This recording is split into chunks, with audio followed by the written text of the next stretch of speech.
Welcome to Inside View. I'm your host, Dana Nichols, editor of the Calaveras Enterprise, and tonight I'm very pleased to have with me Dennis Mills. Welcome, Dennis. Hello, again. Yep, Dennis is the supervisor-elect for District 4, and also just finishing up your term of service, or your time of service, I should say, on the Calaveras County Water District Board. Yes. So we could talk about all kinds of things, but what I'd like you to do, because I know you've been involved in many issues, is gaze into your crystal ball for 2017. And out of all the issues, revenue issues, water issues, marijuana issues, government funding issues, which are the ones do you think we're going to be talking about the most in the coming year? Wow.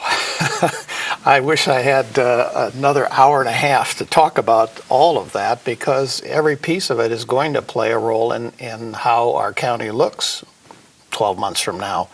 Whether we're dealing with the marijuana, whether we're dealing with tree mortality, whether we're going to deal with an abundance of water this year, which is very fortunate, talking about the Groundwater Sustainability Authority, or SGMA, or whether we're going to deal with the renegotiation of the union contract for Calaveras County.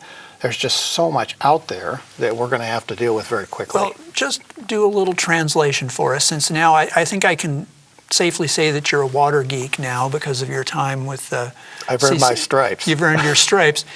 You use the term SGMA, which I believe is an acronym that refers yes, I'm to... sorry. It's, we have a tendency, as you know, to start talking in alphabet soup. Right. And so the Sustainable Groundwater Management Act was something that was put together by the state, and it requires an effort to take care of the shortfall or the overpumping of the San Joaquin Basin. And so each county that is affected by that or touches that basin has a responsibility to help to offset that shortfall.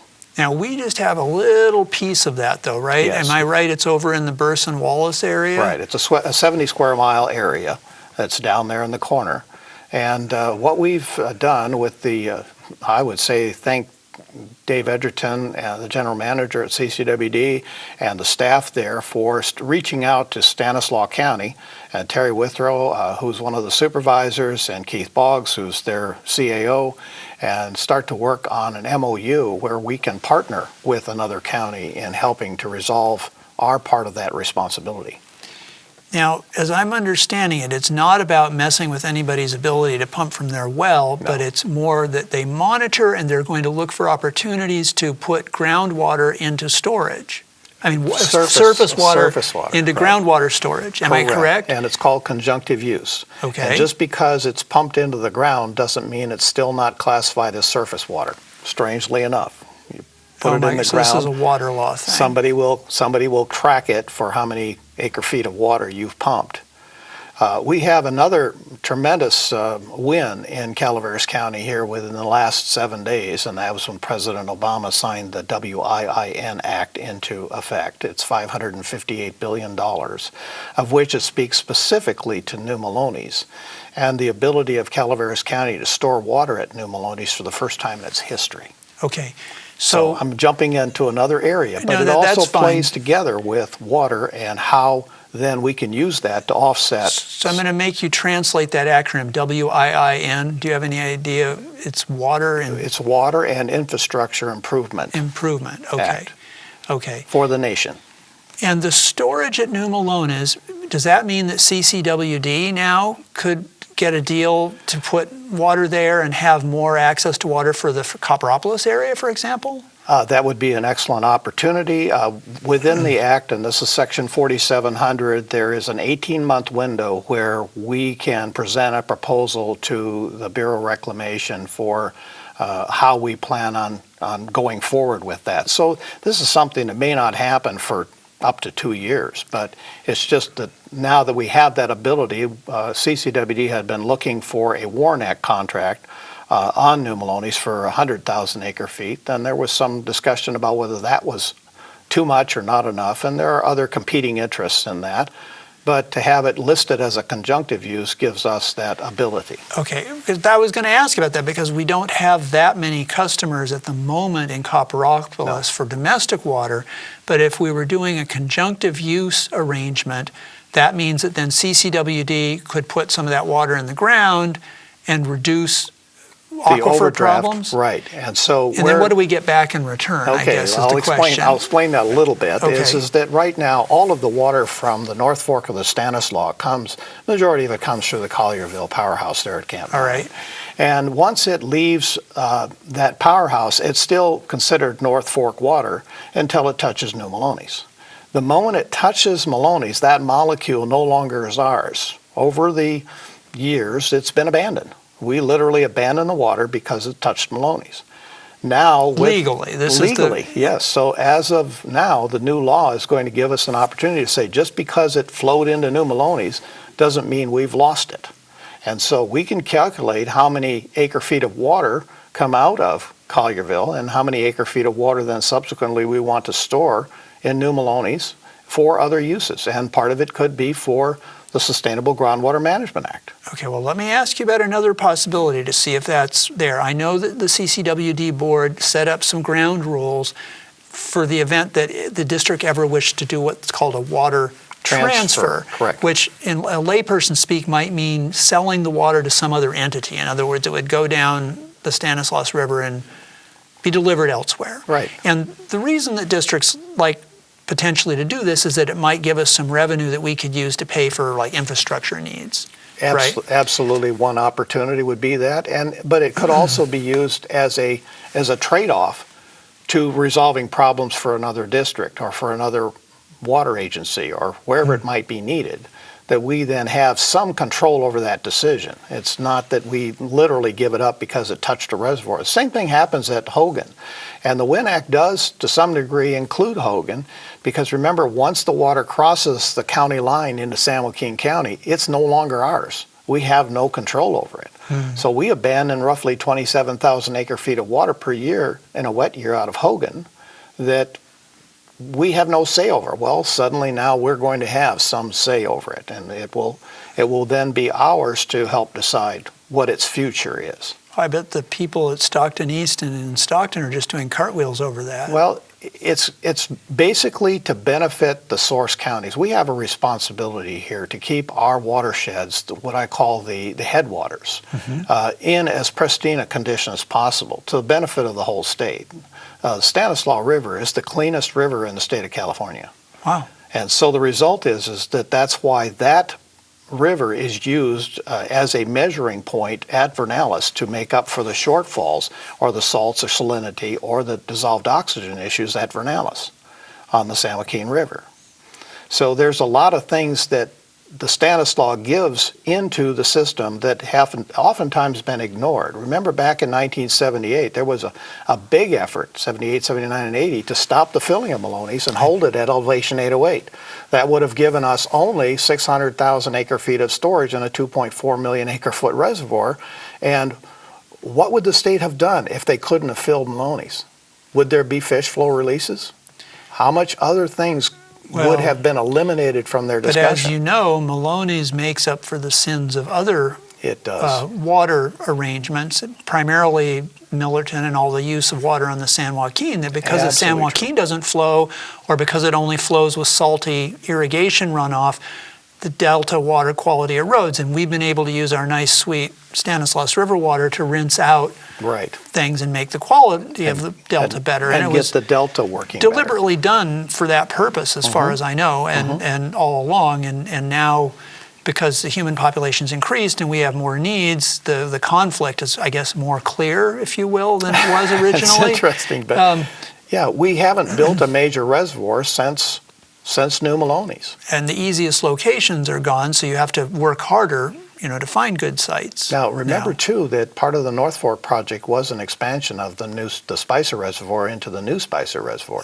And that was a substantial improvement of water storage in the high country. So yeah, we can continue to look at those opportunities of finding storage throughout the state. They're there. Well, so I'm going to jump back to the county. But I'm going to jump to a related topic that, as you said, these things all interconnect. We're supposed to try to keep these watersheds in good condition because not only we, but others downstream benefit. But then we have something like the Butte fire, and I would love to get your take from what you know, about what impact did that have on, and I presume it's primarily the Calaveras River watershed. Well, no, to some degree it's the McCollum as well. And the McCollum as well, okay. The McCollum as well. So East Bay mud is affected by it, and we're affected by it because the water that flows into Hogan is high turbidity water, and it has some other issues as a result of burn material coming into the reservoir. So as you know, CCWD has had to let a contract and start to refurbish the plant there at La Cantena to be sure that we can improve that water quality. It's not expected to be finished till 2018, but it's something that we're moving, that CCWD is moving forward. And I say we're, is almost like I'm still there, but in response to the Butte fire, because of the material coming in the water now. Right. All right. And that's not going to go away overnight. That may take 5, 8, 10 years. I look back at my time as a firefighter going throughout the state and putting out these major fires, and when they were out, we went home. We didn't think about the cleanup costs. We didn't think about the recovery costs. Now this one is right here in our backyard, and we are forced to think about how we're going to put ourselves back together. We're still doing that.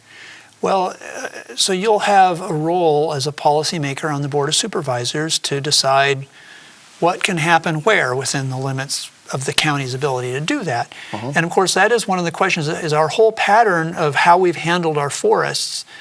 What do you think? Should we be doing anything differently? Should we be trying to not have vulnerable houses sprawled throughout the forests? You're talking the urban interface, and that's a great question. Well, because I know you advocate for property owner freedom and rights. But at the same time, we've had this huge public cost because of this unfortunate pattern. Yes, because we've allowed ourselves to sprawl into the forest to a great degree, and not maintain that forest at a level to which it's a safe area to be in.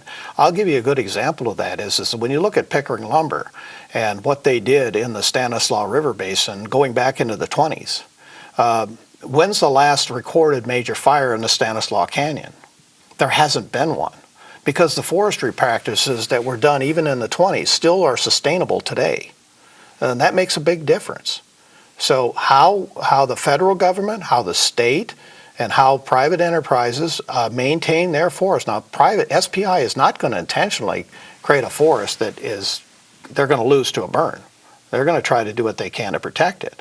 I'm not an advocate of clear cutting at all, but I think selective thinning and taking care of vegetation, we just have a tremendous opportunity here with the tree mortality to stop being reactionary to it, get in front of it, and realize that this is a resource that we could make use of in many ways, whether it be power generation or maybe we start up some sawmills again.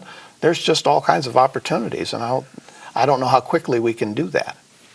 Well, that's a good question. And what are the major barriers? And it's the obvious thing. We've got all this woody material. Some of it's dying anyway. It needs to be addressed. Right. But what are the barriers? What would it take to get a significant number of mills going again?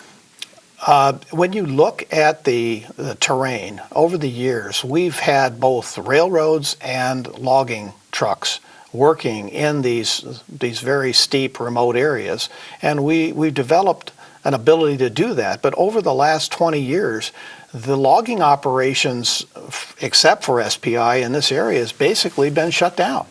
And so private logging haulers, private timber operators, there's how many licensed fallers are there in Calaveras County? I think I can count them on one hand that really have all of the certifications and licenses and workman's comp and everything else that they have to do the job. So we just don't have the manpower, and we don't have the equipment anymore like we did 20 years ago to take care of it.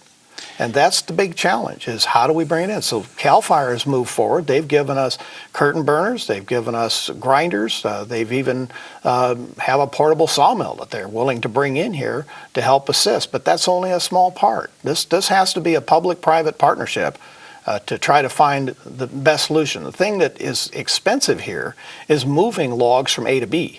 It's how do we try to do what we can with that material and not move it around all over the place. Right, so the economic uses aren't lucrative enough to justify trucking anything very far. If you move a log from, say, in the high country down to San Andreas and park it on a deck, and then you want to pick it up and take it to Stockton and put it on a ship going to China, or you want to take, you've lost any value at all. And that is if it isn't checked, or it isn't blue stained, or it isn't something else. And yet decades ago, that worked. That all worked. That's correct. Because remember, every town in Calaveras County had a sawmill at one time, even Murphy's. Right, but the relative costs weren't so high that it was prohibitive. The value of the resource was much greater, it seemed, in that time. Correct. That's absolutely correct. Yeah. So I know that Utica Water and Power is looking at a green waste energy possibility. We have the CHIPS program up there in Wilseyville. There are ways to do this, but how quickly we can gear up is going to be the big question. Yeah, boy, what kind of an institute, what do we need to create? Here's what I think we need first. And this goes back to whether we're talking about an OES coordinator for the Butte Fire, we're talking about some type of a coordinator for tree mortality, or talking about a coordinator for marijuana. Anytime that in big business that I had a project that was a special project of this type, it requires a project manager. It requires a coordinator. It requires somebody that's going to put together an action plan that has checkpoints and checkback points, and how much is it going to cost, and what do we hope to accomplish with this? When we have multiple agencies all wanting to have a finger in the pie, suddenly there are competing interests. And everybody is wanting to, do their part, but oftentimes there's no fast tracking. There's sometimes conflicts that occur between the various organizations, and so things kind of slow down as a result. So the county really needs a project coordinator, a serious one. Now, we have hired Mr. Miller to do that here with tree mortality, but is that really the direction we want to go? And I think that the new board needs to really take a serious look at how quickly and how much do we want to put into this and to get it done. So the next major fire, if it comes through Calaveras County, is going to be a big determinant of what goes on, because it's going to be dealing with dead fuel and not live fuel. Yeah. So. Yeah. And we haven't even talked about the bark beetle piece of that yet, but that's going on too. And we're not talking about the oaks that are now dying in the lower country. The oaks, and I've actually, it's a lot of change. And I've been personally affected by dead trees. I had a 31-inch, 91-footer that had to be taken down. So, and it's not cheap. And that's the other thing is you have senior citizens and people with fixed incomes. They can't pull, if they got 20 dead trees on their property, they can't pull 20 grand out of a bank account somewhere.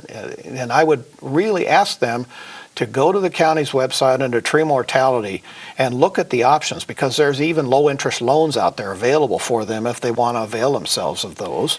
And there are other programs that are coming along now, and we just had through the state SRA money, that was the $150 fire fee. We've had $16 million that's been allocated out, of which Calaveras County did get at least $800,000 of it through the various organizations that submitted.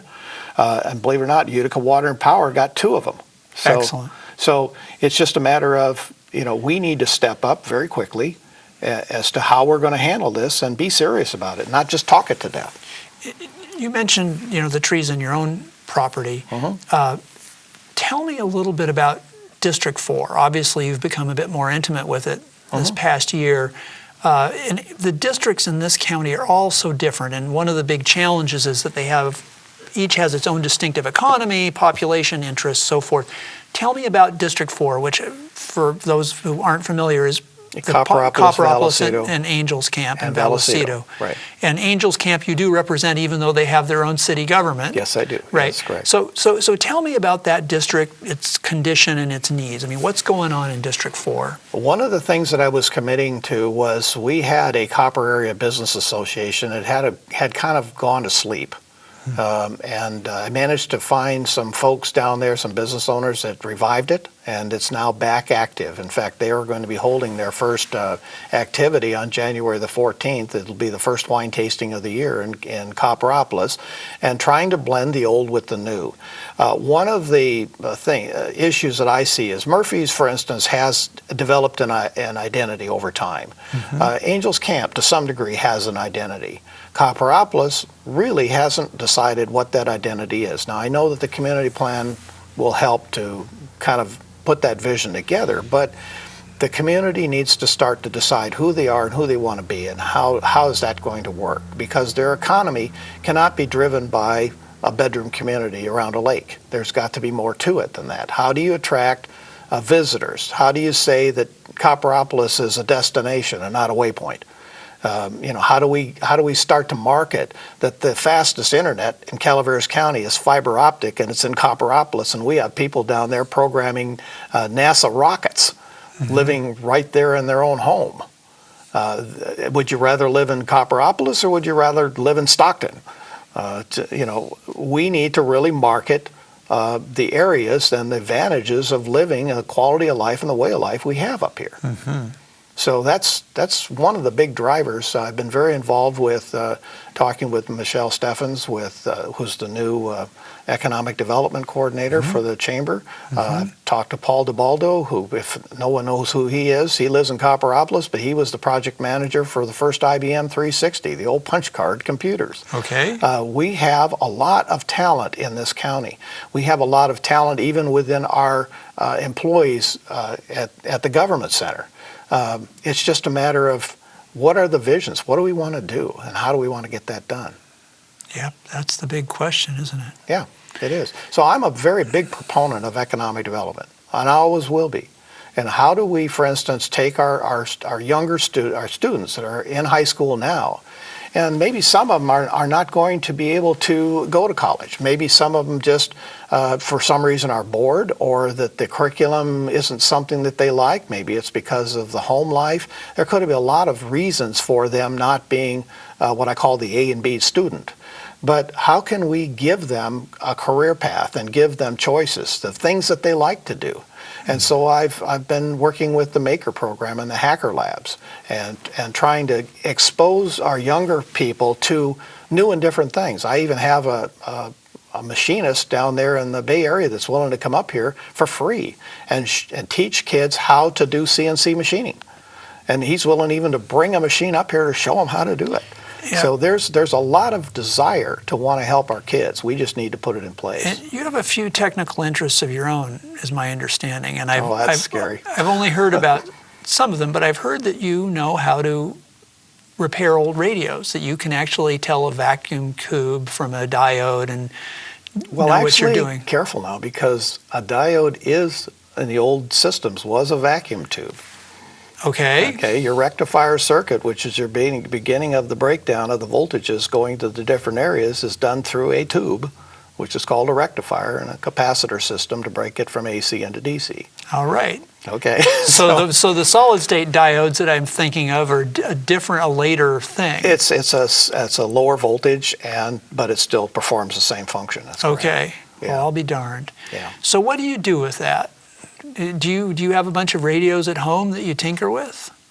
Yeah, I've got them all over the place. And are you a ham radio operator too? No, or not? I used to, but da da da da da da da da. I mean, I still know Morse code. You know, they no longer require that for the ham license. It's part of so there's newer ham licensees that do not go did it da da da. No, but I got by 5 word per minute.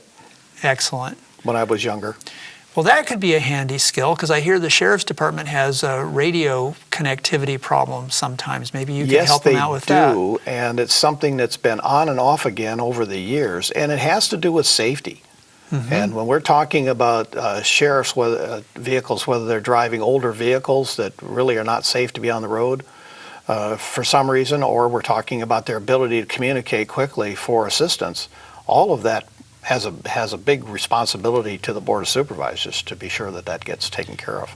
Well, it seems as though the sheriff has been gradually solving the problem with grant funding. I mean, that's my recollection, is every time I see progress on, positioning equipment on towers or new things in cars, and they still haven't got it wired. There's still places out in the canyons and the remote upper parts of the county that are hard to hit. And that's where we step in with, again, public-private enterprise to help fill those voids, help fill those gaps, and to create that open space that we're looking for, whether it's Volcano Telephone or Conifer Communications or meaning improving connectivity for cell phones, so that there's an alternative. And internet. And I think the county needs to also have a policy that if you're going to open up a ditch along a roadway like you saw happen over by the government center, maybe we need to be dropping some tubes in there for future fiber optic cabling.